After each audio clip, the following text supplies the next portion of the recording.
Hello students, फिर से एक बार सभी का स्वागत है। और हम फिर एक नए टॉपिक के साथ आपके सामने हैं जिसका नाम है विकास को प्रभावित करने वाले कारक। यानी कौन कौन से ऐसे फैक्टर्स हैं जो डेवलपमेंट को इफेक्ट करते हैं। इससे पहले वीडियोस में आपने देखा होगा कि हमने ग्रोथ एंड डेवलपमेंट के बारे में चर्चा की थी, आपसे उनका डिफरेंस क्या है। सारे एक दूसरे से जुड़े हुए हैं। अगर आप एक को नहीं समझेंगे तब तक अगला बहुत ज्यादा क्लियर नहीं हो सकता। ये नए स्टूडेंट के लिए बता रहा हूं मैं।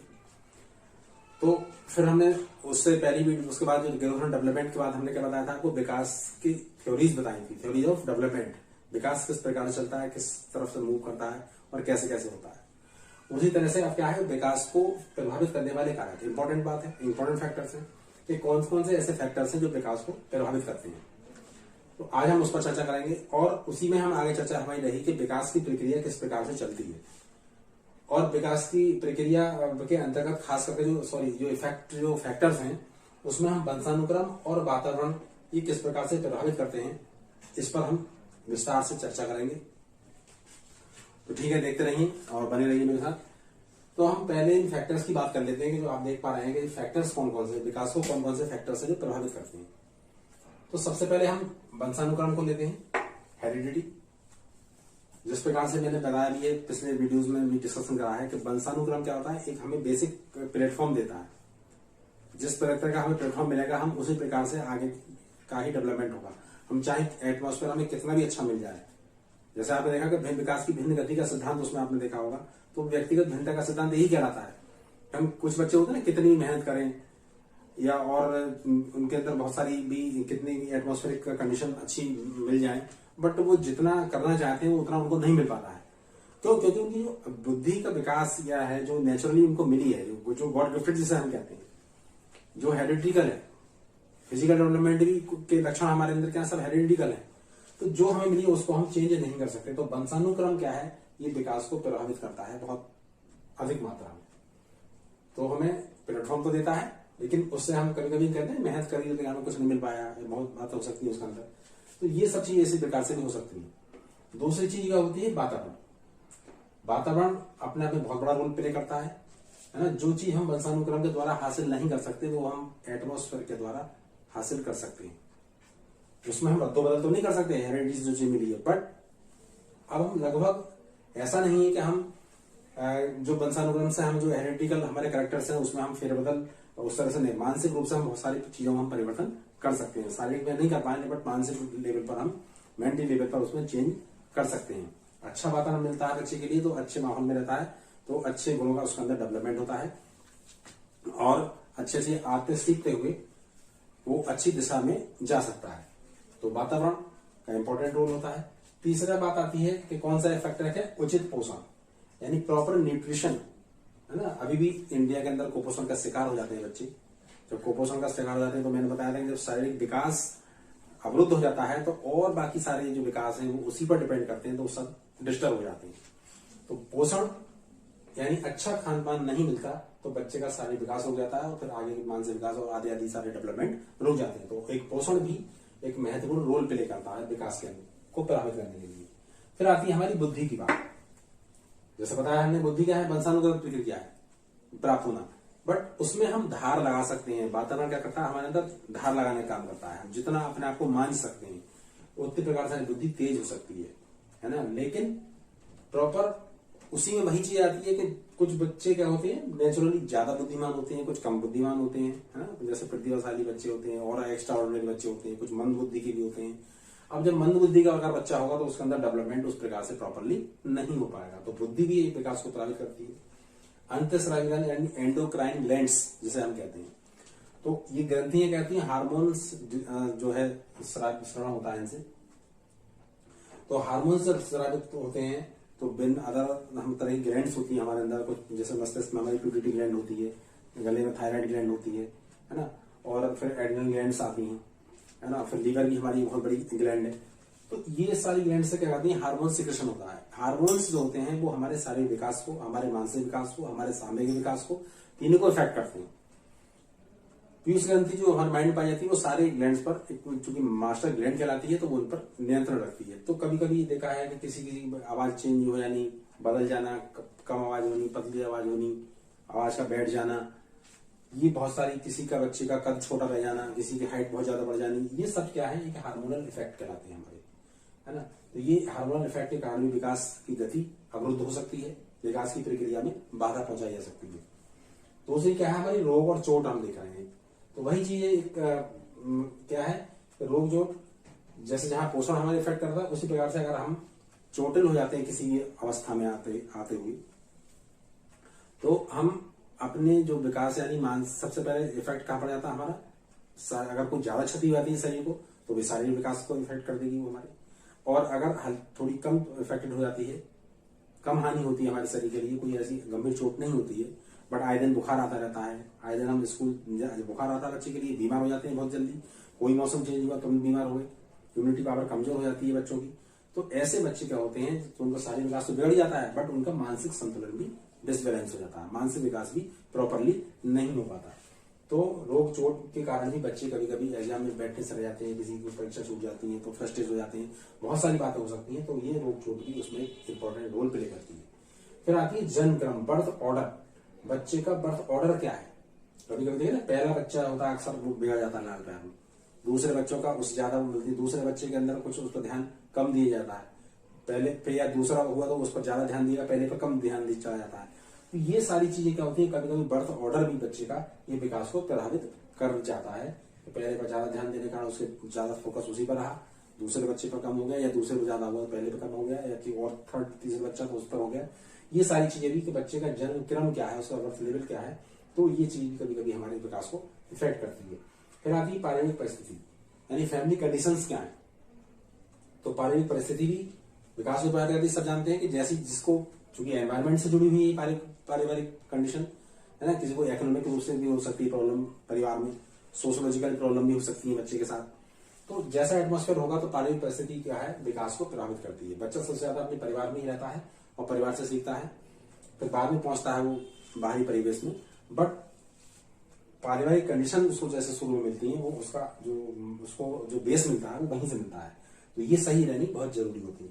फिर आती है कल्चर, जो इसी से जुड़ी हुई है, किस संस्कृति को फॉलो करता है बच्चा, जिस संस्कृति में रहेगा, है ना, अलग अलग तरह की संस्कृति हो सकती है, अलग तरह के धर्म हो सकते हैं, तो बच्चे के अंदर उसी प्रकार के जो वैल्यूज हैं वो डेवलप होती हैं, है ना। तो संस्कृति का भी इफेक्ट पड़ता है। आप देख रहे हैं कोई आदिवासी जनजाति क्षेत्र का होते हैं, या कोई और, अब ये क्षेत्र हालांकि बहुत कम होने लगे, बट उस तरह की जीव जाति के जो होंगे बच्चे, तो उनकी संस्कृति विभाग उसी तरह से होगा। तमाम तरह के प्रेजुडिस उसमें होते हैं, पूर्वाग्रह उन बच्चों में लगे होते हैं, उन व्यक्ति में होते हैं, तो वो सांस्कृतिक जड़ता के अंदर घिर जाते हैं। तो ऐसे बच्चों में क्या है, डेवलपमेंट बहुत ज्यादा नहीं हो पाते हैं। तो संस्कृति का भी एक रोल प्ले है, जिस प्रकार की संस्कृति बच्चे को मिलती है, जैसा उसको एटमॉस्फेयर के अंदर का ही एक पार्ट है कल्चर भी, तो उसी प्रकार से बच्चे के अंदर डेवलपमेंट होते हैं। तो इतने सारे फैक्टर्स हैं, और भी इसमें बहुत सारे फैक्टर्स हो सकते हैं, लेकिन ओवरऑल आप देखेंगे तो सब कहीं ना कहीं वातावरण में आ जाते हैं। तो इसलिए मैंने उनको नोट नहीं कराया है बहुत ज्यादा, लेकिन इतने ये सब फैक्टर्स क्या हैं जो हमारे विकास को प्रभावित करते हैं। तो विकास किन किन फैक्टर से प्रभावित होगा, ये क्वेश्चन यहाँ से भी बन जाता है डायरेक्टली कहीं कहीं। बट अब हम जो आगे बात करेंगे वो वंशानुक्रम पर करेंगे। वंशानुक्रम किस प्रकार से इफेक्ट कर रहा है और इसकी प्रक्रिया किस प्रकार की है, किस प्रकार से वंशानुक्रम की प्रक्रिया चलती है। तो इसमें यहाँ से क्वेश्चन आपको मिल जाता है इसके टेट के अंदर। तब हम देखेंगे कि अब वंशानुक्रम क्या है। सब लोग जानते हैं जैसे वंशानुक्रम क्या है, कि आप जो भी लक्षण हम अपने माता पिता से या अपने पूर्वजों से हमारे अंदर आते हैं, है ना, बहुत सारे हमारे नाक नक्शे, हमारा रंग रूप, हमारा चेहरा, हमारी हैबिट्स, हमारे इंटरेस्ट, ये बहुत सारी चीजें होती हैं जो हमें आनुवंश से अपने माता पिताओं से या अपने और पूर्वजों से मिलती चली आती हैं। तो वो सारे लक्षणों का आना क्या कहलाता है, हम सब जानते हैं कि क्या है, कि वो हेरिडिटी कहलाती है। ये लक्षण हेरिडिटी का है, अनुवांशिक लक्षण है। किसी की लंबाई बढ़ जाना, कोई छोटे कद के रह जाना, ये सब क्या है, ये सब हेरिडिटिकल होते हैं। तो ये तो हो गई हेरिडिटी, अनुवांशिकता। अब अनुवांशिकता की बात हम करें, अगर हम डेफिनेशन के तौर पर हम देखें, तो आप जैसे देख रहे हैं कि क्या है कि शारीरिक एवं मानसिक विशेषताओं का माता पिता से संतानों में स्थानांतरित या हस्तांतरण होना ही वंशानुक्रम कहलाता है। तो वही बात है कि जो भी विशेषताएं, जो प्रॉपर्टी, जो भी गुण, जो भी क्वालिटीज अपने माता पिता से बच्चों में आती है, वही क्या कहलाता है, हमारा वंशानुक्रम कहलाती है, वही हमारी हेरिडिटी कहलाती है। वही चीज क्या है, ये कोटेशन किसने दी, जेम्स ड्रेवर ने दी थी। नेक्स्ट है फिर वंशानुक्रम माता पिता से प्राप्त होने वाले गुणों का नाम है। बात दोनों में वही चीज है, ये दी थी रूथ बेनेडिक्ट ने। तो इसमें बात कहने का तरीका दोनों में अलग अलग है, बट आप हम दोनों डेफिनेशन को देखें, और भी बहुत सारी डेफिनेशन है, बट ज्यादा हमने नोटिस ही नहीं करी कि बहुत ज्यादा इस तरह की डेफिनेशन नहीं आती हैं। तो इसमें हम देख रहे हैं कि जो भी हमारे कैरेक्टर्स हमारे पूर्वजों से हमें मिलते हैं, हमारे माता पिता से हमें ज्यादा मैचिंग होती है, तो हमें ज्यादा लक्षण दिखाई देते हैं। जैसे जैसे हम अपने दूर हटते चले जाते हैं तो वो लक्षण हम दूसरी पीढ़ियों में कहीं आ सकते हैं, ये बट हमारे माता पिता से हमें ज्यादा दिखाई देंगे, हमारे दादा दादी से बहुत कम होंगे, उनसे बहुत ज्यादा और कम हो जाते हैं, बट वो कहीं ना कहीं हमारे और आने वाली पीढ़ियों में भी कहीं ना कहीं परिलक्षित होने लगते हैं, हो जाते हैं कभी कभी। तो ये सब क्या है, हमारा एक वंशानुक्रम का हम इसको नाम देते हैं। अब हम अगर देखें तो वंशानुक्रम का एक, मैंने जैसे बताया था कि ये क्या है, कि बेस है। जो चीज हमें मिल गई उसमें हम उसमें कोई रद्दोबदल या कोई चेंजमेंट नहीं कर सकते। कि ऐसा प्लेटफॉर्म होता है ये कि जो बच्चे बहुत कम मेहनत करके अच्छी सफलता हाथ से कर लेते हैं, बहुत जल्दी सीख जाते हैं, बहुत अच्छी प्रतिभावान हो सकते हैं, है ना, या और वो फिजिकल करेक्टर उनके अंदर हो सकते हैं। तो ये ऐसी जो उनकी क्वालिटीज होती हैं, ये सब क्या है, वंशानुक्रम का ही एक परिणाम होती है। अब हम अगर देखेंगे कि वंशानुक्रम पर काम सबसे ज्यादा किया था, तो एक साइंटिस्ट थे, जो बायोलॉजिकल साइंटिस्ट थे एक तरह से देखें, जो मेंडल, जिनका नाम आपने सुना होगा। तो मेंडल ने आनुवंशिकता के कुछ नियम दिए थे। आनुवंशिकता के नियम साइंस वाले स्टूडेंट्स जानते होंगे। तो उन्होंने क्या है, ग्रेगर जॉन मेंडल इनका पूरा नाम था, तो वो उनको आनुवंशिकता का पिता भी कहा जाता है, फादर ऑफ हेरिडिटी कहलाते हैं।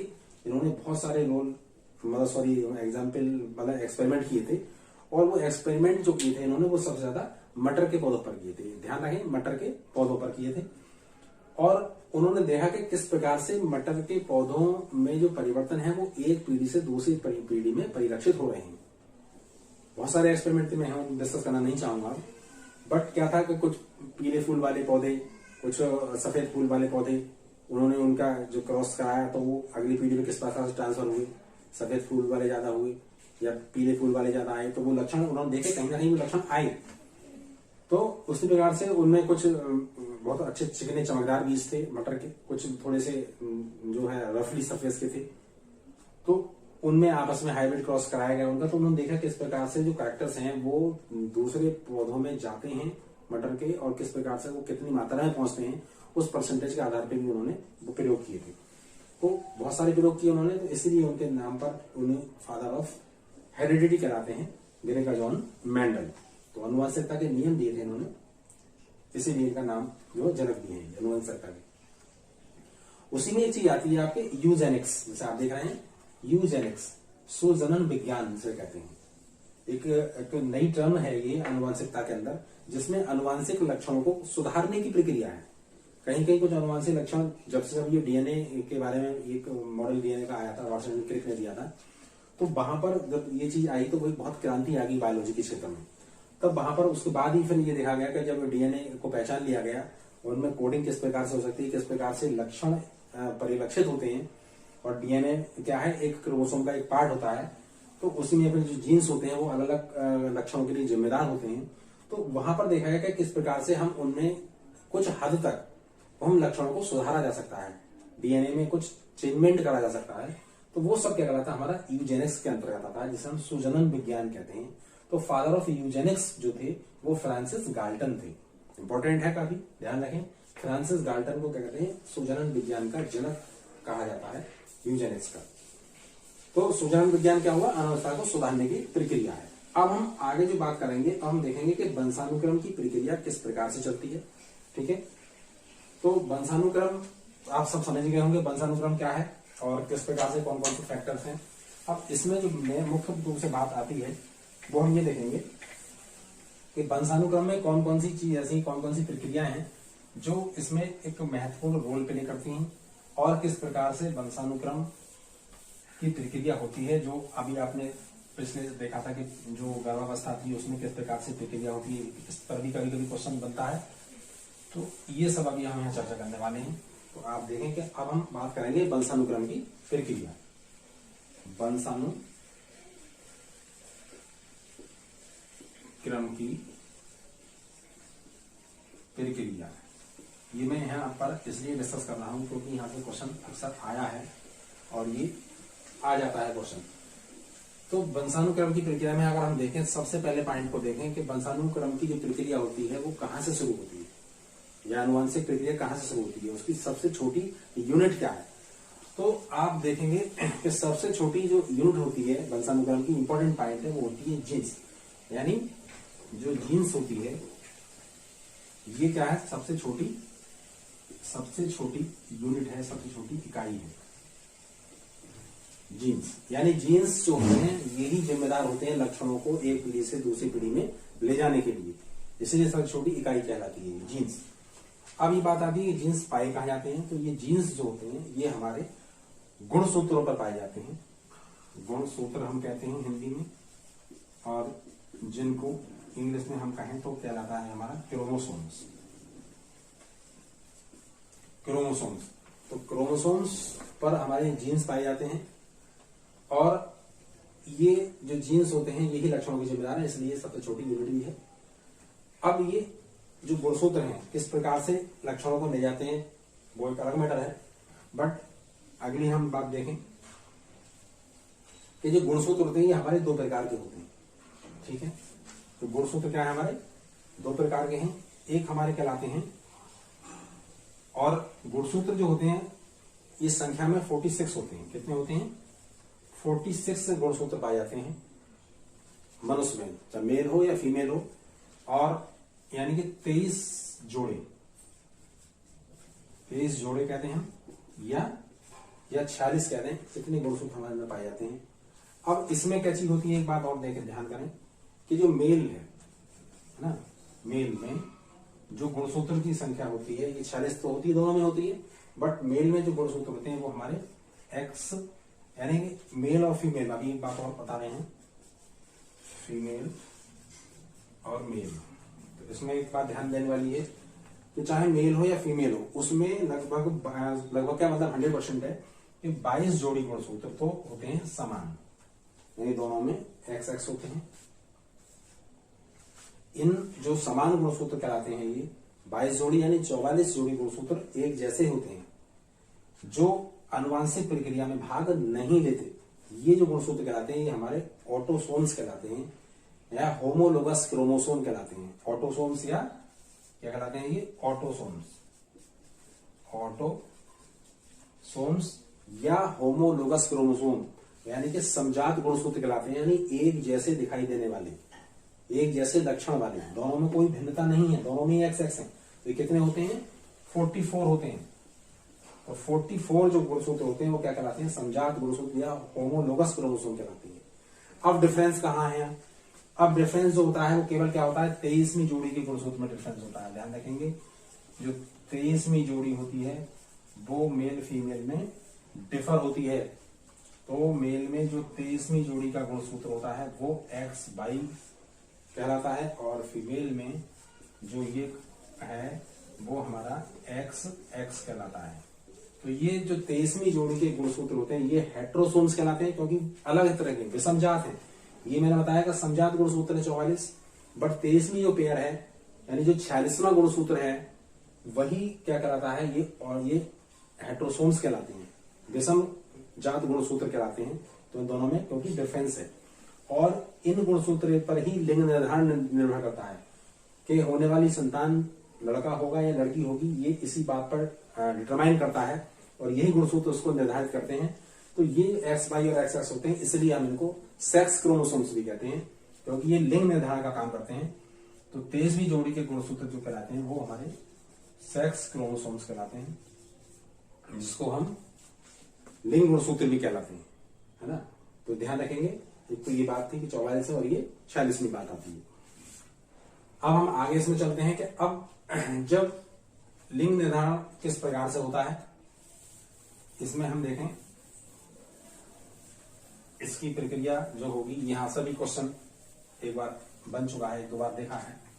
तो इसमें जो प्रक्रिया होती है आप देखें कि जब स्पर्म यानी और प्लस ओवम ये दोनों मिलते हैं फर्टिलाइजेशन के बाद, तो हम देखते हैं कि ये क्रम यहाँ शुरुआत होती है यहां से।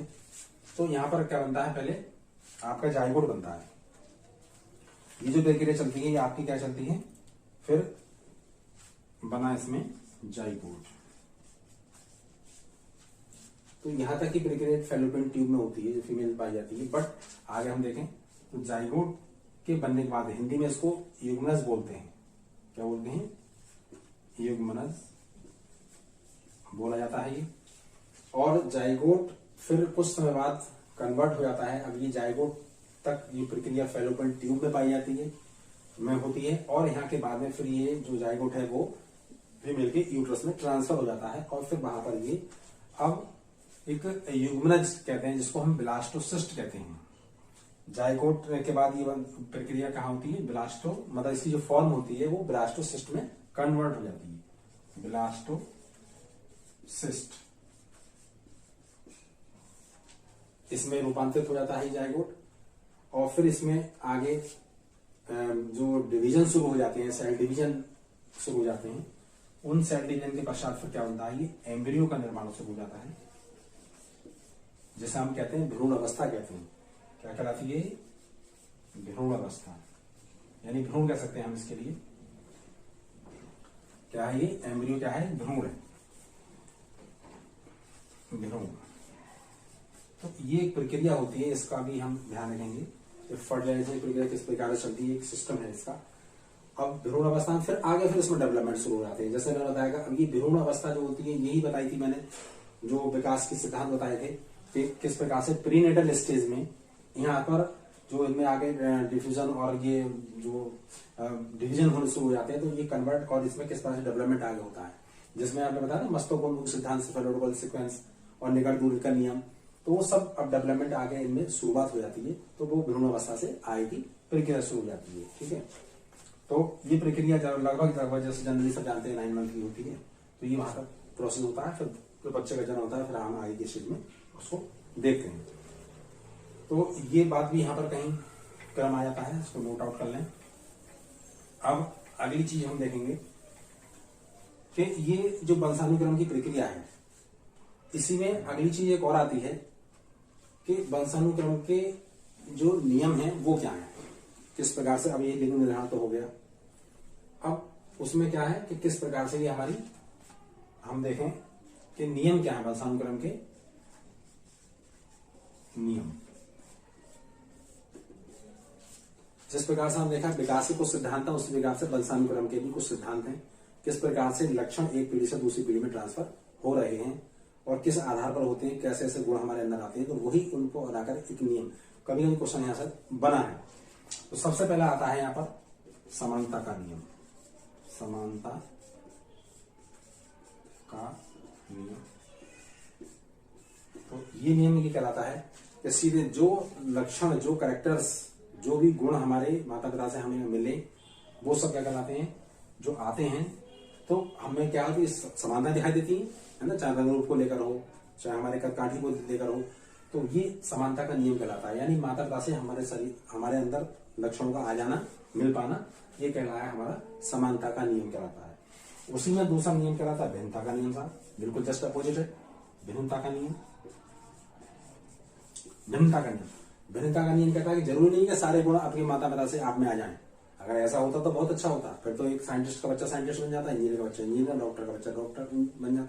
बट ऐसा नहीं होता। हमारे बहुत सारे लक्षण, जैसे बताया था कि हेरिडिटी का भी इफेक्ट पड़ता है और वातावरण का भी इफेक्ट है। तो इसीलिए है कि भिन्नता का नियम भी यही बात कहलाता है कि जरूरी है सारे के सारे लक्षण हमें माता पिता से मिल जाएं, पर हमें भी तो मेहनत करनी है, हमें तो कुछ काम करना होता है। इसीलिए हमारे अंदर वो भिन्नता आ जाती है और हम धीरे धीरे वो लक्षण बदलते चले जाते हैं और फिर बाद की पीढ़ियों में दिखाई देते हैं। तो कुछ लक्षण हमारे माँ बापों से आने, समानता का नियम, कुछ लक्षण हमारे अंदर अपने आप डेवलप होने, या हम जिसे एक्वायर्ड कहते हैं उन गुणों के लिए करते हैं माता पिता से, तो उनमें भिन्नता आ जाती है हमारी और माता पिता के लक्षणों में, तो वो कहलाता है हमारा भिन्नता का नियम। दोनों जस्ट अपोजिट है, बट ऐसे भी आते हैं गुण और यहाँ से भी मिलते हैं हमें इस तरह से, एनवायरमेंट से भी। तीसरा नियम कहलाता है हमारा प्रत्यागमन का नियम। इंपॉर्टेंट है प्रत्यागमन का नियम। प्रत्यागमन का नियम,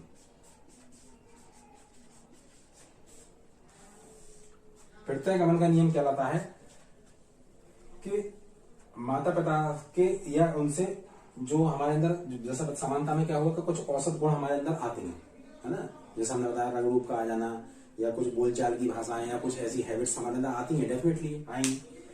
बट उनसे अलग जब कुछ लक्षण अलग से डेवलप हो जाते हैं बच्चे के अंदर, जैसे किसी मजदूर के बच्चे का इंजीनियर बन जाना, किसी और अच्छे IAS सिविल सर्विस में चला जाना, या कोई बहुत अच्छा बच्चा अच्छे माहौल का बच्चा रहने वाला है उसके अंदर कोई और आपराधिक प्रवृत्ति आ जानी, ये सारे कैरेक्टर होते हैं यानी जो माता पिता से जस्ट बिल्कुल अपोजिट हो जाती है एकदम, जिसे हम कहते हैं हम उसको विश्वास नहीं कर सकते। ये तो क्या तब जब इस तरह के गुण हम आ जाते हैं बच्चों में तो वो क्या कराता है, प्रत्यागमन कराता है, यानी उसका ट्रांसफॉर्मेशन हो गया, जस्ट लक्षण बिल्कुल अलग हो गए।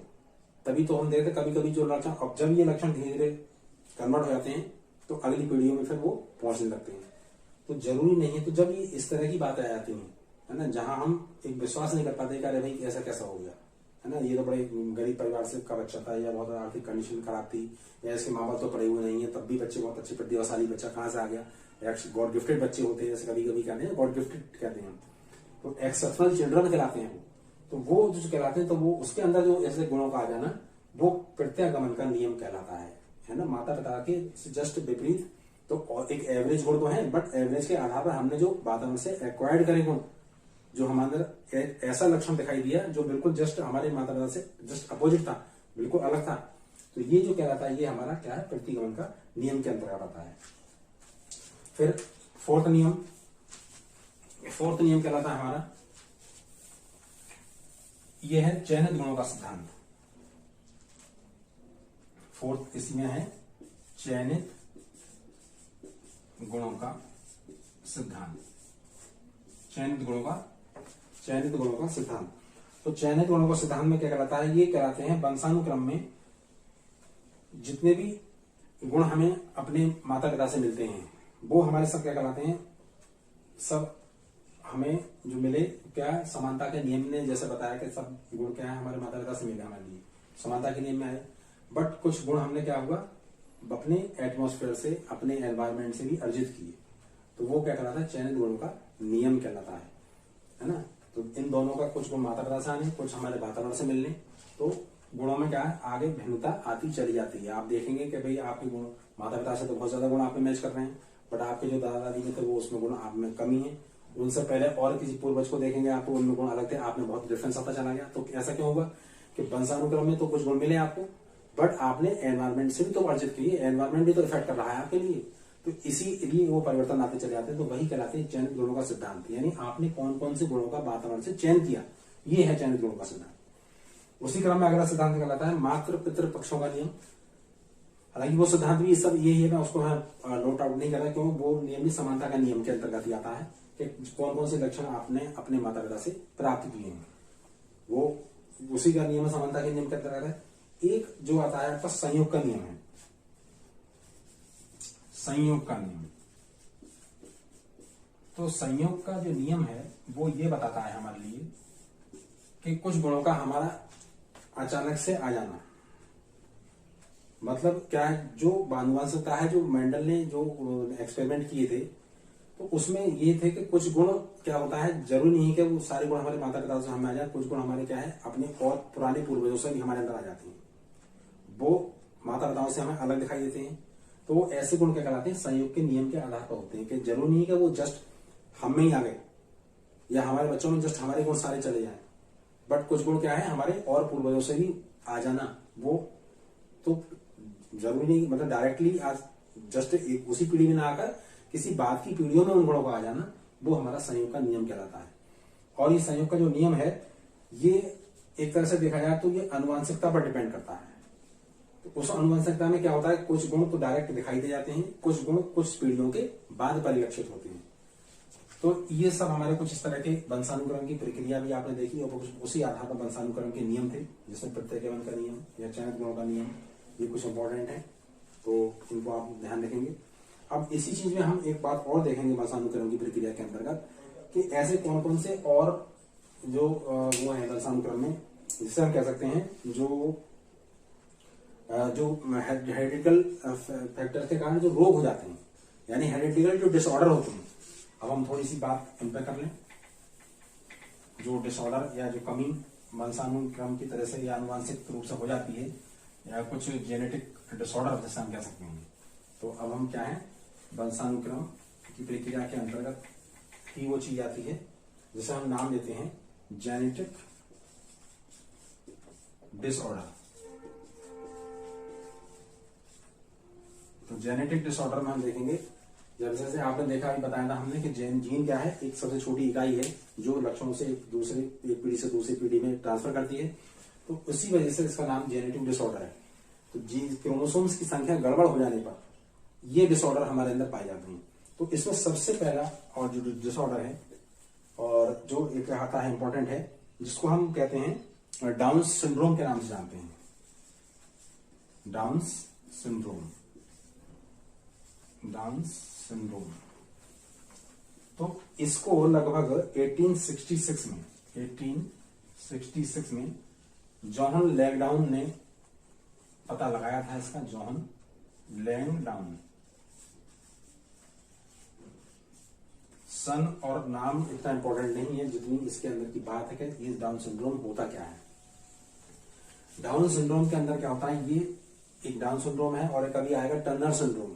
ये दोनों ही गुण जो होते हैं, ये डिसऑर्डर हैं, ये फीमेल से पाए जाते हैं। पहली बात इंपॉर्टेंट। अब डाउन सिंड्रोम में क्या होता है कि ये जो होता है वो फीमेल के 21वें गुणसूत्र में, यानी 21 जोड़ी का जो क्रोमोसोम होता है उसमें गड़बड़ी से ये पैदा होता है।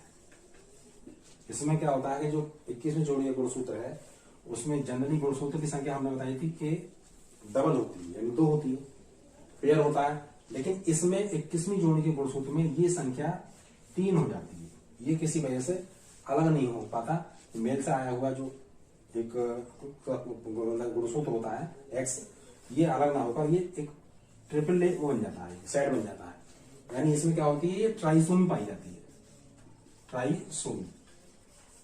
ध्यान रखें, तो ये 21वें जोड़ी में होता है और किसमें पाया जाता है, फीमेल में। ये डिसऑर्डर फीमेल में होता है। इसको मंगोलियन जाति के लोगों में पाई जाती थी ये बीमारी, तो उसी के आधार पर इसको मंगोलियन जड़ता भी कहते हैं। तो इंपॉर्टेंट बात है कि फीमेल में पाई जाती है। दूसरी क्या है कि ट्राइसोमी पाई जाती है। तो 21वें जोड़ी के गुणसूत्र में क्या होता है, 2 की जगह 3 गुणसूत्रों का पाया जाना। तो क्वेश्चन पूछा सकता है कि डाउन सिंड्रोम के अंतर्गत होता क्या है या किस पेयर के अंतर्गत पाया जाता है। तो ये चीजें ध्यान रखने की। तो इसमें ट्राइसोमी पाई जाती है और मंगोलियन जड़ता कराती है। तो उसमें आंखें जैसे बड़ी बड़ी हो जाती हैं, बाहर निकल जानी, गर्दन फूल जाना, नाटे कद के व्यक्तियों में ये अक्सर उसमें दिखाई देती थी। तो इस तरह के लक्षण जो होते हैं, और मंदबुद्धि तो होते ही, तो ये सारे लक्षण हमें दिखाई देते हैं। इस कहलाते हैं डाउन सिंड्रोम के अंदर होता है। ये कभी भी सही नहीं हो सकते, ये जेनेटिक डिसऑर्डर होते हैं। उसी क्रम में दूसरा डिसऑर्डर जो होता है उसको देख लें हम। वो डिसऑर्डर कहलाता है हमारा टर्नर सिंड्रोम। टर्नर सिंड्रोम के नाम से है, वो ऑर्डर है हमारा है दूसरा, क्या है, टर्नर सिंड्रोम।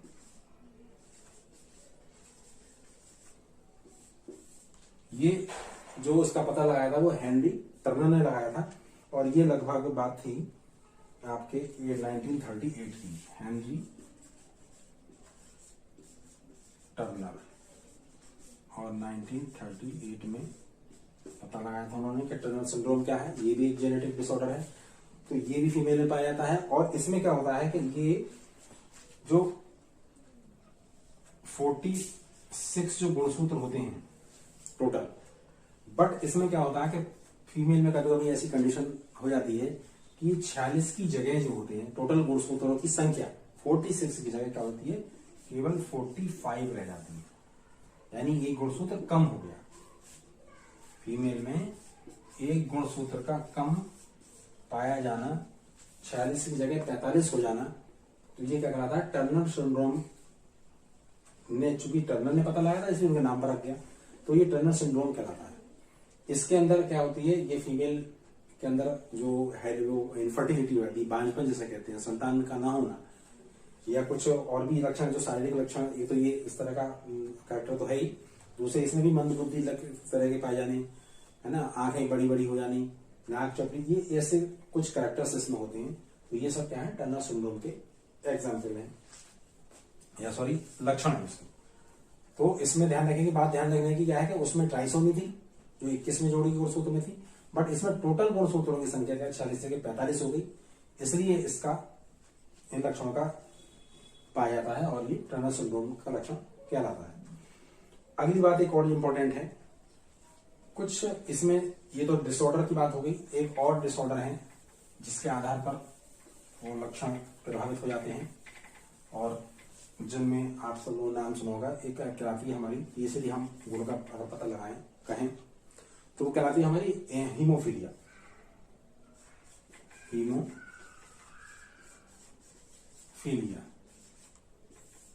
एक तीसरे नंबर का ये भी डिसऑर्डर है, हीमोफीलिया।